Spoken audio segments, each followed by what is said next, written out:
പണ്ടെൻ്റെ മുറ്റത്തിൻ്റെ നടുക്കായി ഒരു മരം ഉണ്ടായിരുന്നു. അതിനെ എപ്പോഴും നിരീക്ഷിക്കുമായിരുന്നു. ഒരു ദിവസം ഞാൻ അമ്മയോട് ചോദിച്ചു, എന്താ അമ്മേ ആ മരത്തിൻ്റെ ചില്ലയിൽ ഇന്നലെ കണ്ട ഇലയൊന്നുമില്ലല്ലോ? അപ്പോൾ അമ്മ എന്നോട് പറഞ്ഞു, മോനെ, ആ മരത്തിൻ്റെ ചില്ലകൾ നീ ശ്രദ്ധിച്ചോ? വേനൽക്കാലം കഴിഞ്ഞ് ശൈത്യകാലം വരുമ്പോൾ അതിലെ സുന്ദരമായ ഇലകൾ പൊഴിഞ്ഞുപോയി പുതിയ ഇലകൾ വരും. ആ ചില്ല എത്ര ശ്രമിച്ചാലും ഇലകളെ പിടിച്ചു നിർത്താൻ കഴിയില്ല. ചില്ലകളിലെ ഓരോ ഇലകളും ഓരോ അനുഭവം സമ്മാനിക്കും.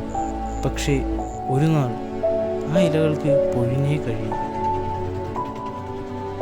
എന്നാൽ ഇപ്പോൾ ഞാനിവിടെ ഇരിക്കുമ്പോൾ ആ അമ്മ പറഞ്ഞ കഥയിലെ എൻ്റെ കൂടെയുള്ള ഇലകളുമായിട്ട്